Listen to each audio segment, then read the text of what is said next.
Assalamualaikum warahmatullahi wabarakatuh. Selamat datang kembali di channel Sahroni, kisah horor dan ironi.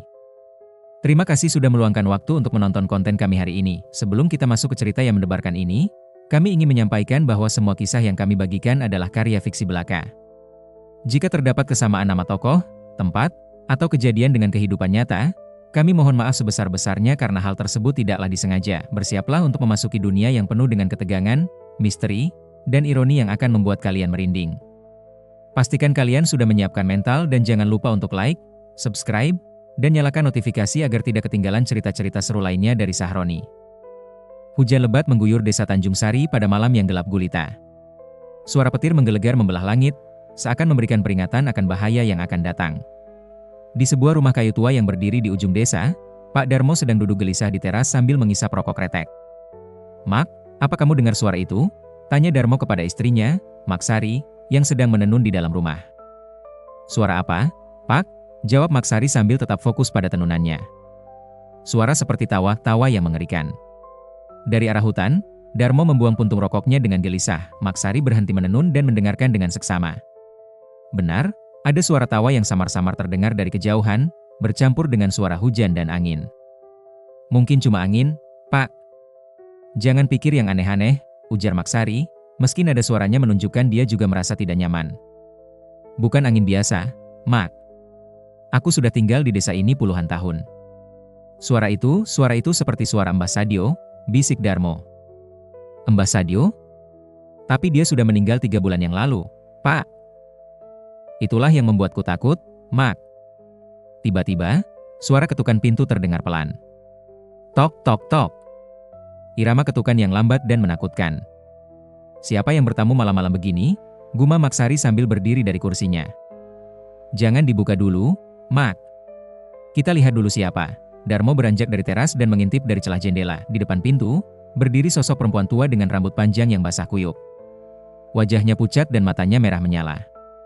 Pakaiannya compang-camping dan penuh dengan tanah, seakan baru saja keluar dari dalam kubur. "Ya Tuhan, itu Mbah Kasminah," teriak Mak Sari pelan sambil menutup mulutnya. "Mbah Kasminah? Tapi dia sudah meninggal 5 tahun yang lalu." Darmo mundur selangkah dari jendela, ketukan pintu semakin keras. Tok! Tok! Tok! "Darmo? Sari, buka pintu, aku kedinginan." Suara serak dan mengerikan terdengar dari luar. "Jangan dibuka, Pak. Itu bukan Mbah Kasminah yang dulu kita kenal," bisik Mak Sari dengan tubuh gemetar. "Darmo, kenapa kalian tidak membuka pintu untuk nenek tua ini?" "Aku hanya ingin berlindung dari hujan." Suara itu semakin jelas dan menakutkan. "Pergi. Kamu sudah mati. Jangan ganggu keluarga kami," teriak Darmo dengan suara bergetar. Tawa mengerikan terdengar dari luar. "Hehehe, mati? Siapa bilang aku mati? Aku hidup untuk membalaskan dendam." Lampu minyak di dalam rumah tiba-tiba meredup. Suasana menjadi semakin mencekam. "Pak, bagaimana ini?" Anak-anak sedang tidur di kamar belakang. Mak Sari memeluk lengan suaminya dengan erat. "Kita harus tetap tenang, Mak. Jangan sampai dia masuk." Darmo mengambil parang yang tersimpan di balik lemari. "Darmo, aku tahu kamu ada di dalam, buka pintu atau aku akan memaksa masuk." Ancaman dari luar semakin menakutkan. Tiba-tiba, suara langkah kaki terdengar mengelilingi rumah. Langkah yang berat dan menyeret, seakan kaki yang melangkah sudah tidak normal lagi. "Dia mengelilingi rumah, Mak." "Ya Allah, lindungi kami semua." Mak Sari membaca doa dengan suara gemetar. Darmo dan Mak Sari terdiam, mencoba mengingat kembali hubungan mereka dengan Mbah Kasminah semasa hidup.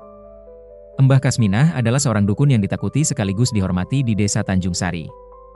Dia dikenal sebagai orang yang bisa menyembuhkan berbagai penyakit, tapi juga bisa mendatangkan kutukan bagi siapa saja yang berani melawannya.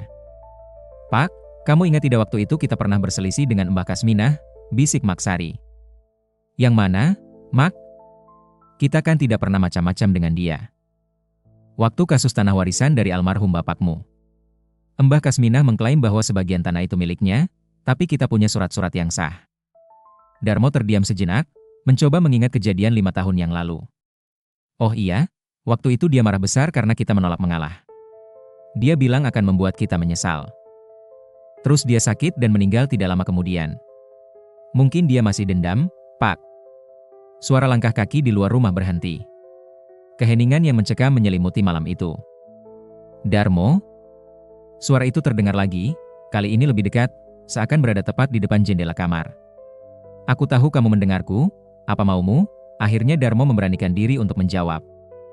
Kembalikan hakku, tanah yang kamu curi. Kami tidak mencuri. Kami punya surat tanah yang sah. Surat? Hehehe, surat itu palsu. Tanah itu sudah turun-temurun milik keluargaku. Mbah Kasmina sudah meninggal. Urusan dunia sudah selesai. Kenapa masih mengganggu kami? Meninggal? Aku tidak akan pernah meninggal selama dendamku belum terbalaskan. Aku akan terus hidup sebagai Suwanggi yang akan mengutukmu sekeluarga. Maksari tersentak mendengar kata Suwanggi. Suwanggi adalah makhluk supernatural dalam kepercayaan Indonesia yang sangat ditakuti. Konon, Suwanggi adalah roh jahat yang bisa menjelma menjadi manusia atau hewan untuk mengganggu kehidupan orang lain. Ya Tuhan, dia benar-benar sudah menjadi Suwanggi. Maksari semakin ketakutan. Pak, kita harus segera membawa anak-anak pergi dari sini. Mau lari kemana, Mak? Di luar gelap dan hujan deras. Lagi pula, Suwanggi bisa mengikuti kita kemana-mana. Hari-hari berikutnya, kehidupan keluarga Darmo menjadi mimpi buruk yang tidak pernah berakhir. Setiap malam, Mbah Kasminah dalam wujud Suwanggi akan datang mengganggu. Terkadang dia menampakkan diri sebagai bayangan menakutkan di jendela, terkadang sebagai suara bisikan mengerikan di telinga. Mama, aku takut. Setiap malam ada nenek tua yang mengintip dari jendela kamarku, kata Rina, anak perempuan Darmo yang berusia 10 tahun. Itu cuma mimpi, sayang. Mama dan Papa akan melindungimu, jawab Maksari sambil memeluk putrinya. Bukan mimpi, Ma. Dia bahkan berbicara denganku. Dia bilang mau membawa aku ikut dengannya. Darmo yang mendengar percakapan itu langsung mendekati mereka. Rina, kalau nenek itu datang lagi, jangan dengarkan kata-katanya. Langsung teriak panggil Papa dan Mama, mengerti? Iya, Pak. Tapi kenapa nenek itu marah sama kita? Darmo tidak bisa menjawab. Bagaimana dia menjelaskan pada anak kecil tentang dendam yang sudah berlangsung turun-temurun? Malam itu, saat seluruh keluarga sedang makan malam, tiba-tiba lampu padam. Dalam kegelapan, terdengar suara tawa mengerikan dari dapur. Hehehe, keluarga bahagia ya? Tapi tidak akan lama lagi. Siapa itu? Teriak Budi, anak laki-laki Darmo yang berusia 12 tahun. Jangan takut, Bud. Papa ada di sini. Darmo menyalakan korek api untuk menerangi ruangan. Dalam cahaya korek api yang berkedip-kedip, mereka melihat sosok Mbah Kasminah berdiri di sudut ruang makan. Wajahnya pucat dengan mata merah membara. Rambut panjangnya bergerak-gerak sendiri meskipun tidak ada angin. Ah, akhirnya kita bisa bertemu muka dengan muka, kata Suwanggi itu dengan suara serak. Apa maumu? Kenapa kamu mengganggu anak-anak? Mereka tidak bersalah, teriak Darmo sambil melindungi keluarganya. Tidak bersalah? Mereka adalah darah dagingmu, Darmo. Dosa orang tua akan ditanggung oleh anak-anaknya. Dosa apa? Kami tidak pernah berbuat salah padamu. Kamu merebut tanah warisan keluargaku. Tanah tempat nenek moyangku dimakamkan. Kamu telah menodai keramat makam mereka. Kami tidak tahu kalau di sana ada makam. Tidak ada tanda-tanda apapun. Bodoh. Makam leluhur tidak selalu terlihat kasat mata. Harusnya kamu bertanya pada ahlinya sebelum membangun rumah di situ. Maksari tiba-tiba teringat sesuatu. Pak, kamu ingat tidak waktu kita baru membangun rumah ini, sering ada kejadian aneh? Kejadian aneh bagaimana? Alat-alat bangunan sering hilang, kadang ada suara tangisan malam-malam, dan pohon mangga tua di belakang rumah tiba-tiba mati. Suwanggi itu tersenyum sinis. Akhirnya kamu ingat juga. Itu semua adalah tanda bahwa kalian telah melanggar tanah keramat. Kalau memang begitu, kami akan pindah.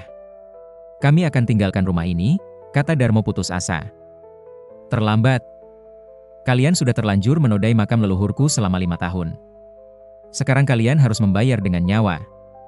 Keesokan paginya, Darmo pergi menemui Pak Harto, tetua desa yang dihormati karena pengetahuannya tentang hal-hal supernatural. Pak Harto, saya butuh bantuan. Keluarga saya sedang diganggu oleh roh jahat, kata Darmo dengan wajah pucat dan mata berawan karena tidak tidur semalaman. Roh jahat? Ceritakan secara detail, Darmo. Darmo menceritakan semua kejadian yang menimpa keluarganya. Pak Harto mendengarkan dengan serius sambil sesekali mengangguk. Ini masalah serius, Darmo. Mbah Kasminah memang dikenal sebagai dukun yang sakti. Kalau dia sudah menjadi Suwanggi, artinya dendamnya sangat dalam. Bagaimana cara mengatasinya, Pak? Ada beberapa cara, tapi tidak mudah. Pertama, kamu harus mengakui kesalahan dan meminta maaf dengan tulus. Kedua, kamu harus mengembalikan haknya atau setidaknya memberikan ganti rugi yang pantas. Tapi dia sudah mati, Pak. Bagaimana cara memberikan ganti rugi pada orang yang sudah mati? Kamu bisa mengadakan selamatan, sedekah, atau membangun makam yang layak untuk leluhurnya yang terganggu. Baik, Pak. Apalagi yang harus saya lakukan? Yang paling penting, kamu harus mencari dukun atau kiai yang lebih sakti untuk melawan Suwanggi ini. Tapi berhati-hatilah dalam memilih. Jangan sampai salah pilih. Darmo pulang dengan hati sedikit lega karena mendapat petunjuk. Dia menceritakan hasil pembicaraannya dengan Pak Harto kepada Maksari. Bagaimana kita mencari dukun yang sakti, Pak? Kita kan tidak mengenal siapa-siapa. Pak Harto bilang di desa Sumber Agung ada seorang kiai yang terkenal bisa mengatasi masalah seperti ini. Namanya Kiai Abdurrahman. Kapan kita ke sana? Sekarang juga. Aku tidak tahan lagi melihat anak-anak ketakutan setiap hari. Mereka bergegas menuju desa Sumber Agung yang berjarak sekitar 15 km dari tempat tinggal mereka. Perjalanan ditempuh dengan naik ojek karena tidak ada kendaraan umum yang melewati desa terpencil itu. Sesampainya di rumah Kiai Abdurrahman, mereka disambut oleh seorang pria parubaya dengan jenggot putih dan mata yang bijaksana. "Ada yang bisa saya bantu?" tanya Kiai Abdurrahman. "Kiai, keluarga kami sedang diganggu oleh Suwanggi. Mohon bantuan Kiai untuk mengatasinya," pinta Darmo sambil menyalami tangan Kiai. "Masuk dulu, kita bicara di dalam." Di dalam rumah yang sederhana namun bersih itu, Darmo menceritakan semua kejadian yang menimpa keluarganya. Kiai Abdurrahman mendengarkan dengan khusyuk sambil sesekali bergumam. Ini memang kasus Suwanggi. Suwanggi adalah roh yang tidak bisa tenang karena dendamnya belum terbalaskan," kata Kiai setelah mendengar cerita Darmo. "Apa yang harus kami lakukan, Kiai?" "Pertama, kalian harus bertaubat dan meminta ampun kepada Allah. Kedua, kalian harus meminta maaf kepada roh itu dengan tulus. Ketiga, berikan apa yang menjadi haknya." "Tapi bagaimana cara meminta maaf pada roh, Kiai?" "Nanti malam, saya akan datang ke rumah kalian. Kita akan mengadakan ritual khusus untuk berkomunikasi dengan Suwanggi itu." Malam itu, Kiai Abdurrahman datang ke rumah Darmo bersama seorang santrinya yang masih muda. Mereka membawa berbagai perlengkapan ritual seperti tasbih, air putih dalam kendi tanah liat, kemenyan, dan beberapa lembar kertas berisi ayat-ayat suci. "Sebelum kita mulai, saya mau menjelaskan bahwa ritual ini sangat berbahaya. Suwanggi adalah makhluk yang sangat kuat. Apapun yang terjadi nanti, kalian tidak boleh panik dan harus tetap dalam keadaan suci," pesan Kiai Abdurrahman. "Kami siap, Kiai," jawab Darmo meskipun hatinya sangat gelisah. "Anak-anak sebaiknya dibawa ke rumah saudara dulu. Ritual ini tidak baik untuk dilihat anak-anak." Maksari segera membawa Rina dan Budi ke rumah adiknya yang tinggal tidak jauh dari situ. Setelah anak-anak pergi, ritual pun dimulai. Kiai Abdurrahman membakar kemenyan di tengah ruangan sambil membaca doa-doa. Asap kemenyan mengepul memenuhi ruangan, menciptakan atmosfer yang mistis dan mencekam. "Wahai roh yang tidak tenang, kami datang dengan damai.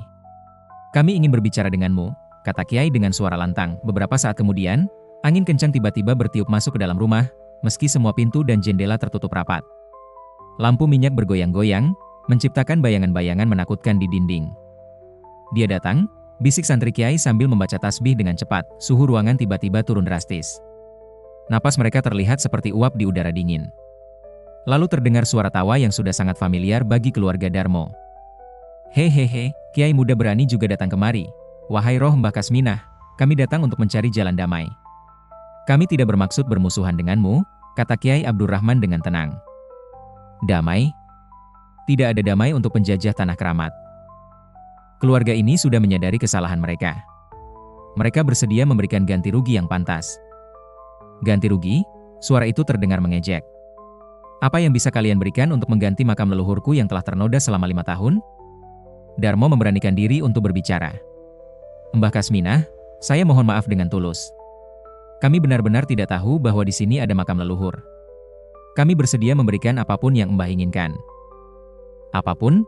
Suara itu terdengar tertarik. "Ya, Mbah. Apapun yang bisa kami berikan." "Baiklah, aku ingin nyawa anak pertamamu sebagai ganti rugi atas penghinaan terhadap leluhurku." Darmo dan Maksari terperanjat mendengar permintaan itu. "Tidak. Itu tidak mungkin. Ambil apapun kecuali anak-anak kami. Hehehe, kalau begitu tidak ada kesepakatan. Bersiaplah menghadapi kutukan yang akan menimpa keluargamu turun-temurun. Kiai Abdurrahman mencoba menenangkan situasi. Mbah Kasminah, dalam agama manapun, nyawa manusia tidak bisa diperjualbelikan. Mari kita cari solusi lain yang lebih bijaksana. Kiai muda, jangan ikut campur urusan ini. Ini urusan antara aku dan keluarga pencuri tanah ini. Saya tidak akan membiarkan ada pembunuhan di hadapan saya. Apa yang telah mereka lakukan memang salah, tapi hukumannya tidak boleh melebihi kesalahannya. Tiba-tiba, Suanggi itu muncul dalam wujud aslinya.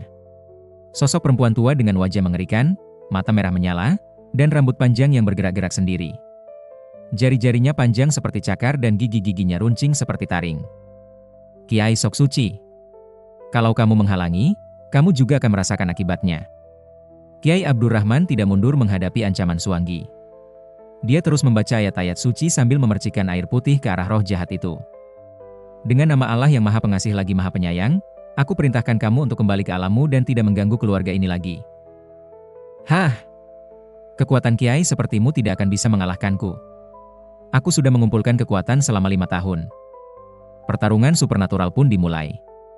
Suanggi menyerang dengan melemparkan berbagai benda di dalam rumah menggunakan kekuatan gaibnya. Piring-piring pecah, kursi-kursi terbalik, dan bahkan atap rumah bergetar hebat. Kiai Abdurrahman tetap tenang sambil terus membaca doa dan mantra-mantra suci. Santrinya membantu dengan membakar lebih banyak kemenyan dan menyiramkan air putih ke seluruh sudut ruangan. Darmo, Sari, kalian juga harus ikut berdoa. Kekuatan doa keluarga yang tulus akan membantu mengusir roh jahat ini. Teriak Kiai di tengah kekacauan. Darmo dan Maksari berlutut sambil berdoa dengan khusyuk. Mereka meminta ampun kepada Allah atas kesalahan yang tidak mereka sengaja lakukan, dan memohon perlindungan untuk keluarga mereka. Ya Allah, kami mohon ampun atas semua kesalahan kami. Lindungi kami dari segala kejahatan dan berilah ketenangan pada roh yang tidak tenang ini. Doa Darmo dengan air mata berlinang. Perlahan, kekuatan Suanggi mulai melemah. Suaranya tidak lagi sekeras tadi. Tidak mungkin, kekuatanku melemah. Mbah Kasminah, masih ada waktu untuk bertaubat. Kembali ke jalan yang benar dan terima takdir yang telah ditetapkan Allah. Nasihat Kiai Abdurrahman. Bertaubat?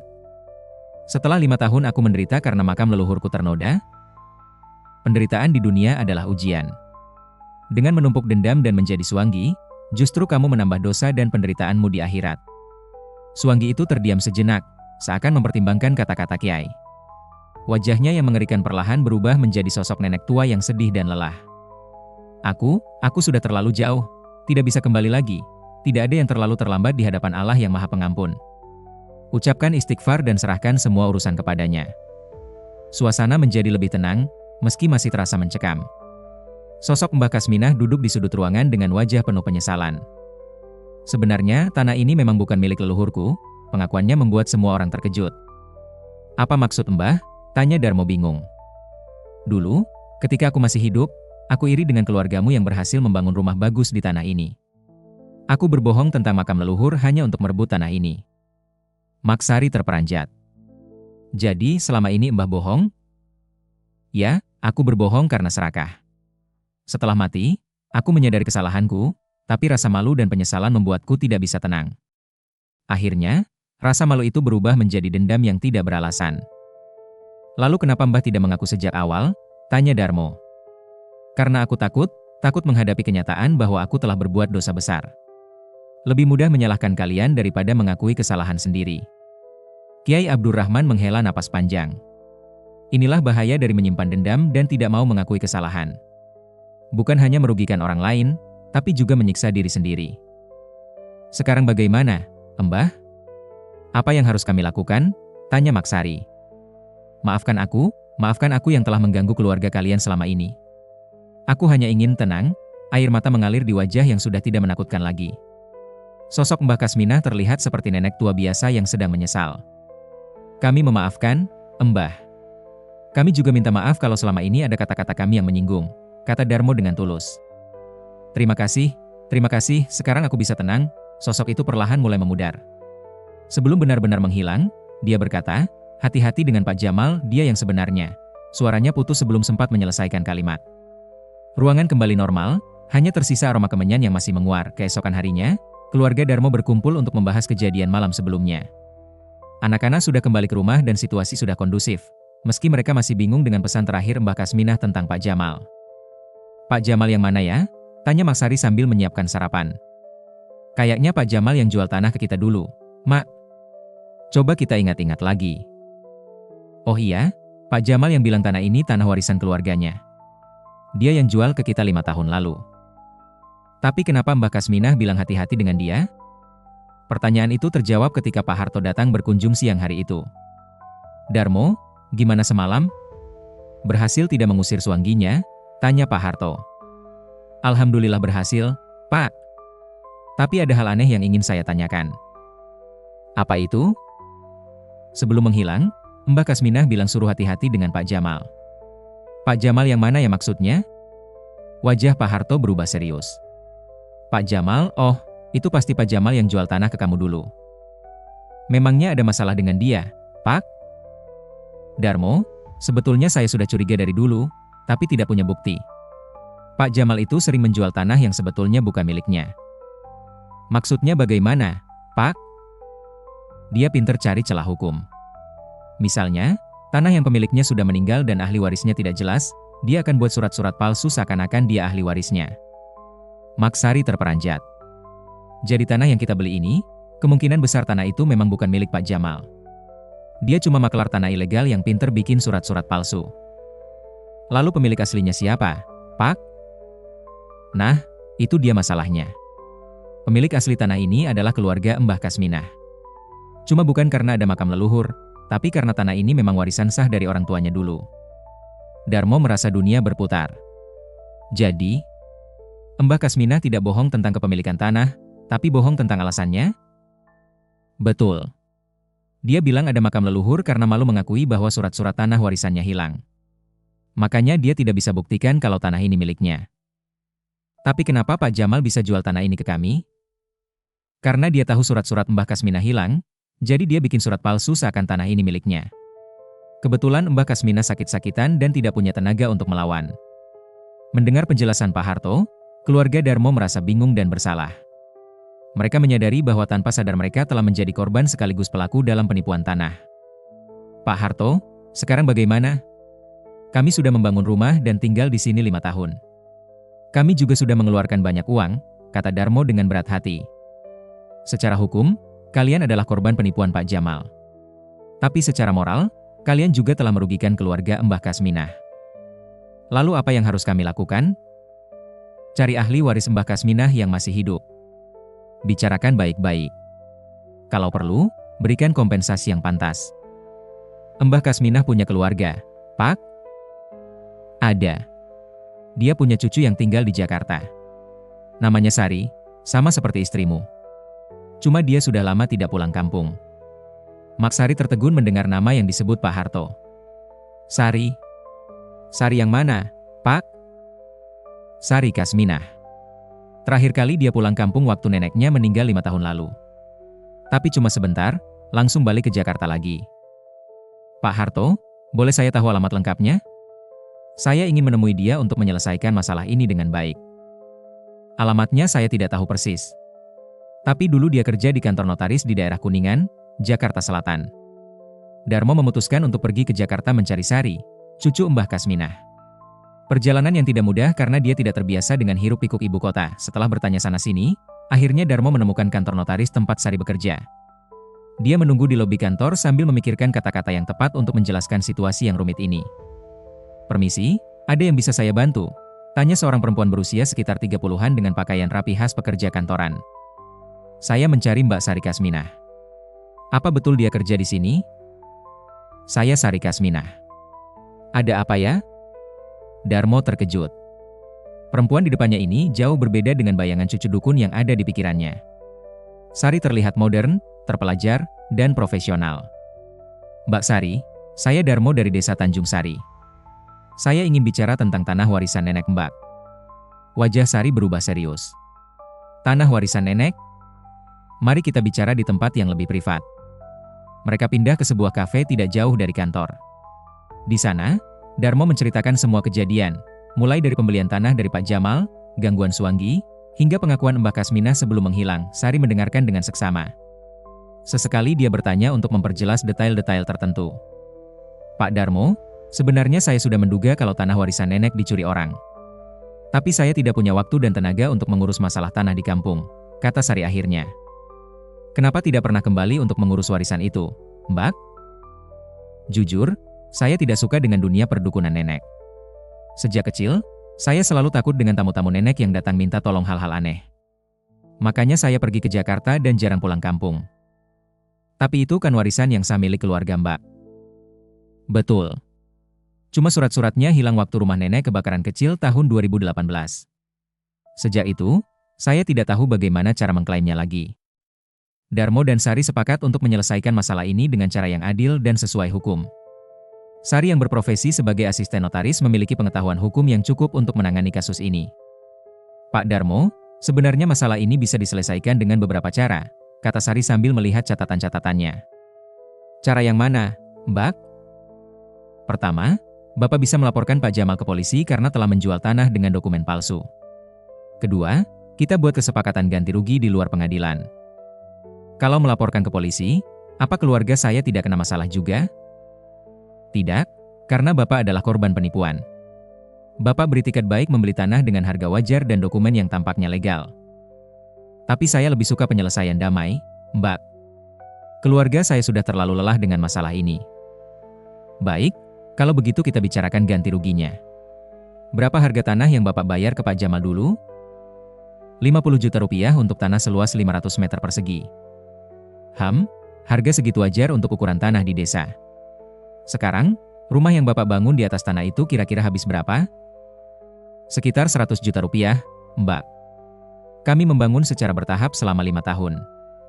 Sari berpikir sejenak sambil menghitung di kalkulator. Begini, Pak. Total investasi Bapak di tanah dan rumah itu adalah 150 juta rupiah. Tapi Bapak juga sudah memanfaatkan tanah itu selama 5 tahun. Iya, betul. Saya usul begini, Bapak bayar kompensasi ke saya sebesar 75 juta rupiah, setengah dari total investasi Bapak. Sebagai gantinya, saya akan memberikan surat pernyataan yang menyatakan bahwa tanah itu sah milik Bapak. Tapi saya tidak punya uang sebesar itu, Mbak. Bisa dicicil, Pak. Misalnya 25 juta per tahun selama 3 tahun. Itu masih terlalu besar untuk saya, Mbak. Penghasilan saya cuma dari tani dan buruh harian. Sari terlihat berpikir mencari solusi yang adil untuk kedua belah pihak. Baik, saya ada ide lain. Gimana kalau Bapak bayar 50 juta rupiah, tapi dibayar 10 juta per tahun selama 5 tahun? Tanpa bunga. Kalau itu masih bisa saya usahakan, Mbak. Tapi ada syarat tambahan. Bapak harus membantu saya melaporkan Pak Jamal ke polisi atas kasus penjualan tanah dengan dokumen palsu. Kenapa harus dilaporkan, Mbak? Karena kalau tidak dilaporkan, dia akan terus menipu orang lain. Mungkin sudah banyak korban seperti Bapak yang tidak menyadari bahwa mereka membeli tanah curian. Darmo menyadari bahwa Sari benar.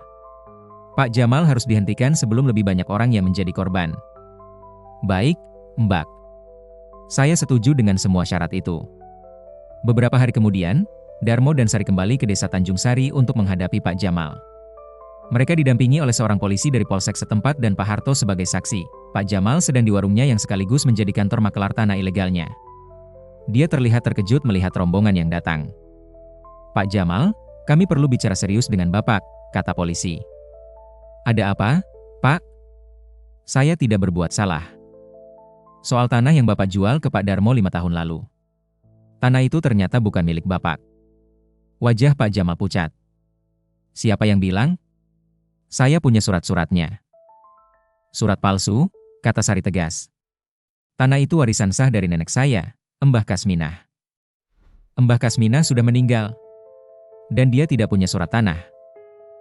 Justru karena dia tidak punya surat, Bapak memanfaatkannya untuk bikin surat palsu dan jual tanah itu ke orang lain. Pak Jamal terdiam, tidak bisa membantah karena tuduhannya tepat sasaran. Pak Jamal, lebih baik Bapak mengaku saja. Kalau mau menyelesaikan secara kekeluargaan, kami masih bisa bicarakan.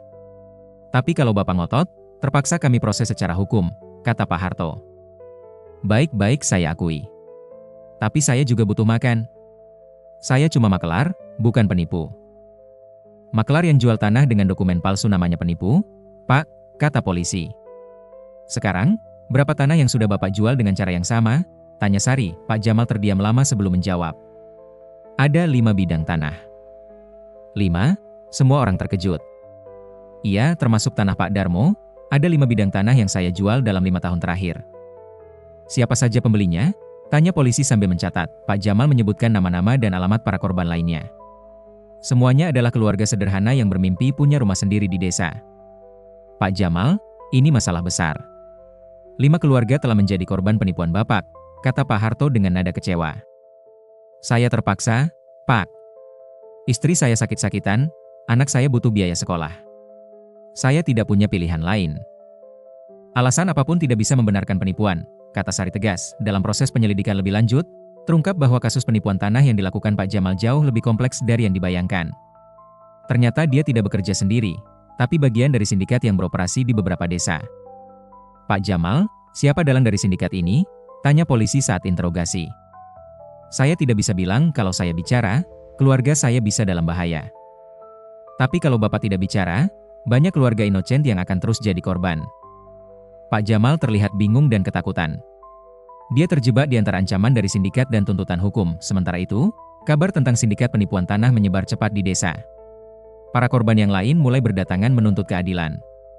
Situasi menjadi semakin rumit dan tegang. Pak Darmo, gimana ini? Kasus kita malah jadi memicu masalah yang lebih besar, kata Maksari dengan cemas. Kita harus tanggung jawab, Mak. Kalau kita diam, maka penipuan ini akan terus berlanjut. Tapi keputusan untuk melanjutkan proses hukum ternyata membawa konsekuensi yang tragis. Beberapa hari kemudian, Pak Jamal ditemukan tewas di rumahnya dalam kondisi mencurigakan. Pak Jamal bunuh diri, kata polisi kepada Darmo. Ada surat yang dia tinggalkan. Isi suratnya apa, Pak? Dia meminta maaf kepada semua korban dan mengaku bahwa dia tidak sanggup hidup dengan rasa bersalah. Dia juga menyebutkan bahwa dia takut dibunuh oleh sindikat kalau dia buka mulut. Kematian Pak Jamal membuat kasus semakin rumit. Tanpa kesaksiannya, polisi kesulitan membongkar sindikat yang lebih besar. Sekarang bagaimana nasib tanah-tanah yang sudah terjual, Pak? Tanya Darmo. Kasusnya harus diselesaikan satu persatu. Tapi tanpa Pak Jamal sebagai saksi utama, prosesnya akan lebih sulit dan lama. Kematian Pak Jamal ternyata hanya awal dari serangkaian tragedi yang menimpa semua pihak yang terlibat. Sari, yang semula berharap bisa mendapatkan kompensasi dari kasus ini, justru harus mengeluarkan banyak biaya untuk proses hukum yang berlarut-larut. Pak Darmo, saya mulai menyesal mengurus kasus ini, kata Sari saat mereka bertemu di pengadilan. Kenapa, Mbak?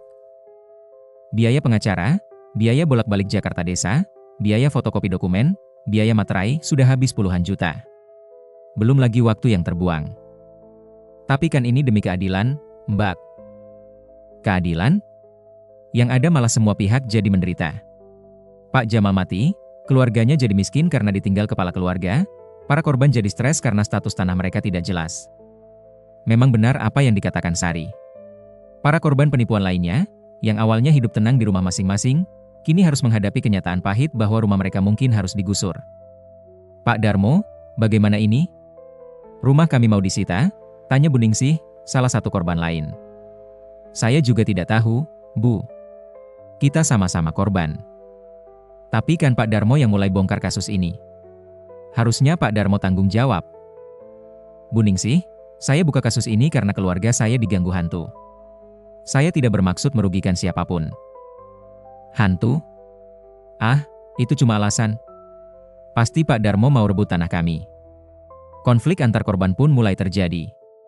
Yang tadinya satu nasib, kini saling menyalahkan dan curiga. Situasi di desa menjadi tidak kondusif. Yang paling menderita adalah keluarga Pak Jamal. Istri dan anak-anaknya harus menanggung malu dan beban ekonomi setelah kepala keluarga mereka meninggal. Pak Darmo, tolong bantu kami. Kami tidak tahu apa-apa soal penipuan yang dilakukan suami saya, pinta istri Pak Jamal. Bu, saya juga korban. Tapi saya akan usahakan bantu semampu saya. Anak-anak saya jadi dibully di sekolah. Mereka bilang ayah mereka penipu. Padahal anak-anak tidak tahu apa-apa. Melihat penderitaan keluarga Pak Jamal, Darmo merasa bersalah. Apakah keputusannya membongkar kasus ini sudah benar? Beberapa bulan kemudian, proses hukum masih berjalan tanpa kepastian. Sari sudah kembali ke Jakarta dan jarang berkomunikasi dengan Darmo. Dia merasa lelah dan rugi besar karena mengurus kasus ini. Mak, Aku mulai menyesal membongkar kasus ini, kata Darmo kepada istrinya suatu malam. Kenapa, Pak? Lihat apa yang terjadi sekarang. Pak Jamal mati, keluarganya sengsara, para korban saling bermusuhan, desa jadi tidak damai. Apakah ini yang namanya keadilan? Tapi kalau kita tidak bongkar, penipuan itu akan terus berlanjut, Pak. Mungkin, tapi setidaknya tidak ada yang mati. Sekarang, dengan terbongkarnya kasus ini, malah lebih banyak penderitaan. Pak, mungkin ini memang cobaan. Kita harus sabar dan tetap berharap pada kebaikan. Namun cobaan belum berakhir. Suatu malam, keluarga Darmo kembali mengalami gangguan supernatural. Tapi kali ini bukan dari Mbah Kasminah, melainkan dari roh Pak Jamal. Darmo, kenapa kamu bongkar rahasiaku? Kenapa kamu tidak biarkan aku hidup tenang? Suara mengerikan terdengar di luar rumah. Pak Jamal? Tapi Pak Jamal sudah meninggal. Meninggal? Aku mati karena ulahmu. Sekarang giliranmu merasakan penderitaan seperti yang aku rasakan. Gangguan dari roh Pak Jamal jauh lebih menakutkan dari Mbah Kasminah. Kalau Mbah Kasminah masih bisa diajak bicara, roh Pak Jamal hanya ingin balas dendam. Keluargamu akan mengalami nasib seperti keluargaku. Anak-anakmu akan menanggung malu seperti anak-anakku. Pak Jamal, saya tidak bermaksud menyakiti keluarga Bapak. Saya cuma ingin keadilan. Keadilan? Yang mana keadilan? Aku sudah mati, keluargaku sengsara, dan kamu masih hidup tenang di rumah yang kamu curi. Kiai Abdurrahman dipanggil lagi untuk membantu mengatasi gangguan roh Pak Jamal. Tapi kali ini ritualnya tidak berhasil. Darmo, roh Pak Jamal ini berbeda dengan Mbah Kasminah. Dia mati dalam keadaan sangat dendam dan putus asa. Kekuatannya lebih berbahaya, kata Kiai. Apa yang harus kami lakukan, Kiai? Satu-satunya cara adalah dengan menyelesaikan masalah yang membuatnya dendam. Tapi masalahnya, masalah itu sudah terlanjur rumit dan melibatkan banyak pihak. Gangguan roh Pak Jamal semakin intensif. Tidak hanya mengganggu keluarga Darmo, tapi juga mulai mengganggu keluarga-keluarga korban lainnya. Pak Darmo, di rumah kami juga mulai ada gangguan aneh. Barang-barang sering hilang, anak-anak sering sakit tanpa sebab, lapor Bu Ningsih. Di rumah saya juga sama. Kayaknya kita semua dikutuk oleh Pak Jamal, tambah Pak Sutrisno, korban lainnya, situasi di desa menjadi semakin mencekam. Para korban yang awalnya marah pada Darmo, kini mulai menyesali konflik yang terjadi di antara mereka. Pak, gimana kalau kita kumpul semua korban untuk cari solusi bersama, usul Maksari. Boleh juga ide itu. Mungkin kalau kita bersatu, bisa nemuin jalan keluar. Pertemuan para korban diadakan di rumah Pak Harto. Semua keluarga yang terlibat hadir, kecuali keluarga Pak Jamal yang sudah pindah dari desa karena tidak tahan dengan tekanan sosial. Teman-teman, kita semua di sini adalah korban dari sindikat penipuan tanah. Bukannya saling menyalahkan, lebih baik kita cari solusi bersama, kata Pak Harto membuka pertemuan. Tapi yang jadi masalah, siapa yang akan mengganti kerugian kita? Pak Jamal sudah mati, pemerintah tidak mau tahu, kata Bu Ningsih. Mungkin kita bisa mengajukan ganti rugi dari pemerintah daerah.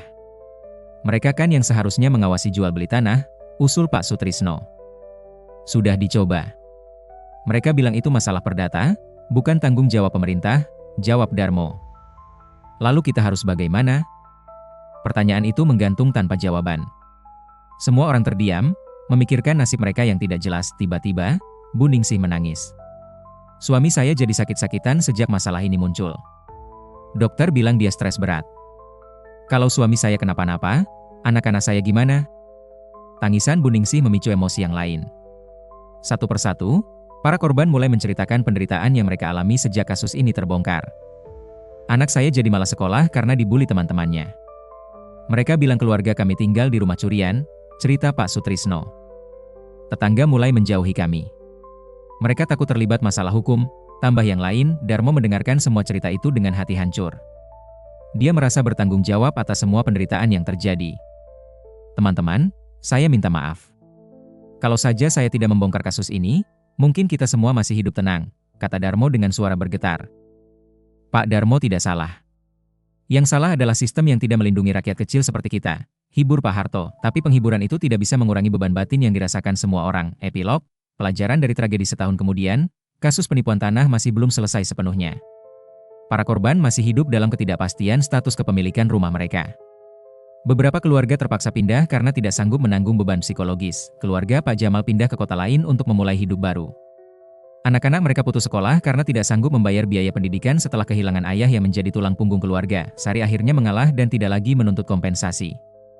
Dia menyadari bahwa mengejar haknya justru menimbulkan penderitaan bagi banyak keluarga sederhana. Pak Darmo, saya tidak akan menuntut kompensasi apapun lagi. Anggap saja tanah itu sudah saya hibahkan untuk Bapak, kata Sari saat pertemuan terakhir mereka. Terima kasih, Mbak. Tapi saya juga merasa tidak pantas memiliki tanah ini setelah semua yang terjadi. Sudahlah, Pak. Yang penting sekarang adalah bagaimana kita bisa hidup damai dan tidak mengulangi kesalahan yang sama. Darmo memutuskan untuk menjual rumah dan tanahnya, lalu menggunakan uangnya untuk membantu keluarga Pak Jamal dan korban-korban lainnya. Keluarganya pindah ke desa lain untuk memulai hidup baru. Pak, apa kita sudah melakukan yang benar? Tanya Maksari saat mereka dalam perjalanan ke tempat tinggal baru. Entahlah, Mak. Yang jelas, kita sudah berusaha berbuat sebaik mungkin dalam situasi yang sulit. Pelajaran apa yang bisa kita ambil dari semua ini? Bahwa keadilan itu tidak selalu hitam putih. Terkadang, dalam mencari keadilan, kita justru menciptakan ketidakadilan yang baru. Dan bahwa dendam, baik dari yang hidup maupun yang mati, hanya akan menciptakan lingkaran penderitaan yang tidak berujung. Gangguan supernatural memang berhenti setelah mereka pindah. Tapi bekas luka dari peristiwa itu akan terus mereka bawa seumur hidup. Begitu juga dengan semua keluarga yang terlibat dalam tragedi panjang ini. Di desa Tanjung Sari, rumah bekas keluarga Darmo kini kosong dan tidak berpenghuni. Konon, rumah itu sering terdengar suara tangisan di malam hari. Entah itu suara roh-roh yang masih tidak tenang, atau hanya angin yang melewati rumah kosong. Yang pasti, tragedi ini menjadi pelajaran berharga bagi penduduk desa tentang pentingnya kehati-hatian dalam jual beli tanah dan bahaya dari dendam yang tidak pernah berakhir. Tamat. Cerita ini mengandung 40.000 karakter dan mengisahkan tragedi yang bermula dari gangguan supernatural, berlanjut dengan terbongkarnya sindikat penipuan tanah, dan berakhir dengan penderitaan semua pihak yang terlibat. Tidak ada pihak yang benar-benar menang dalam cerita ini, semuanya menjadi korban dari sistem yang tidak adil dan lingkaran dendam yang tidak pernah berakhir. Terima kasih yang sebesar-besarnya sudah setia mendengarkan kisah sampai selesai. Kehadiran kalian adalah motivasi terbesar bagi kami untuk terus menghadirkan cerita-cerita horor yang tidak hanya menegangkan, tapi juga penuh dengan ironi kehidupan yang menggugah pikiran. Jangan lupa untuk subscribe dan aktifkan notifikasi agar kalian tidak melewatkan kisah-kisah berikutnya yang pastinya akan membawa kalian masuk lebih dalam ke dunia misteri dan keanehan yang menggelitik rasa penasaran. Sampai jumpa kembali di cerita selanjutnya. Semoga malam kalian penuh kedamaian, dan keberanian kalian tak pernah surut menghadapi kegelapan. Wassalamualaikum warahmatullahi wabarakatuh.